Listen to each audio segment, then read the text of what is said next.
So I just saw Ben Affleck's newest film, Hypnotic or Hypchronic, something like that.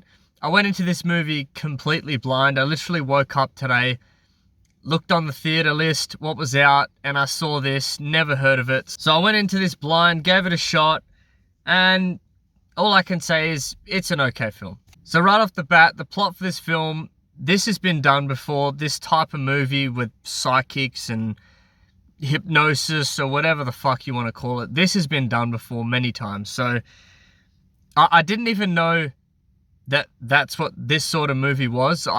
The title suggested that, you know, there might be a bit of mind reading going on, but I didn't expect Ben Affleck to star in a film like this. So I was pretty surprised sitting there watching this film and seeing how it unfolded. I was, you know, surprised he was in something like this, but it's been done before. So that was the first thing I noticed. And did it do it better than other films? No, not really. So the way the movie starts off, I thought to myself, Ben Affleck has to be the worst father on the planet. The way he loses his kid, he essentially, he's a police sergeant, something like that, and he loses his kid. Literally, she gets abducted and she's literally 10 meters away from him. So I immediately thought, here's the worst father on the planet. But then this makes sense in the third act. One thing they really did well was link the third and first act.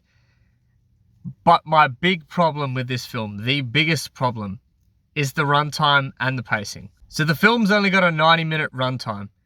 The first and second act, they were good. I was never bored, even though the theme, what's going on in this film, has been done 100 times before. I was never bored. I was pretty much interested in what these characters were doing. But then there's a massive twist in the third act, a massive twist. And I did not expect it coming, and it was really refreshing because I could see the way this movie was going to end up, and it completely swerved me. But the thing is, this amazing twist, the third act is literally 10-15 minutes and the movie's over. They could have explored this big twist for at least another 20-30 minutes.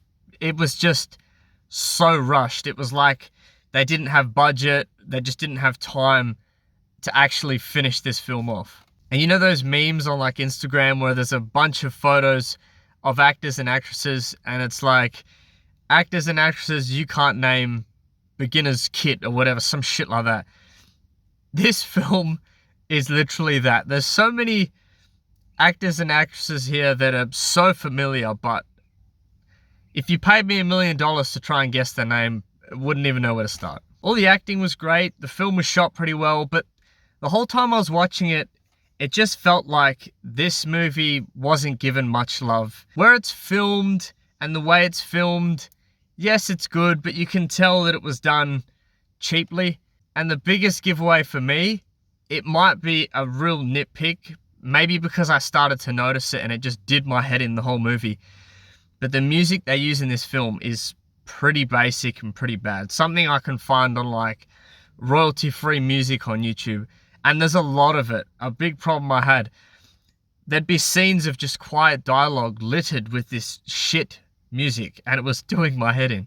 So this film is nowhere near bad. I'm not saying that. It is not a bad film. It was actually okay. I did not mind watching this. It was a good day out at the theater. Would I be in a rush to watch it again?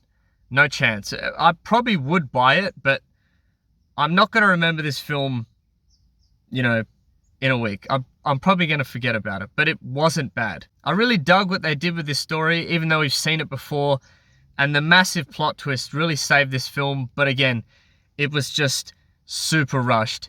And they do set up for a sequel in the post-credit scenes. I very much doubt that's going to happen, but hopefully it does. But this film wasn't bad, it wasn't great, but it's a bit better than average. I'm going to give it maybe a 6 out of 10. So if you've seen the film, let me know what you think, and thanks always for watching. I'll see you in the next one. Cheers.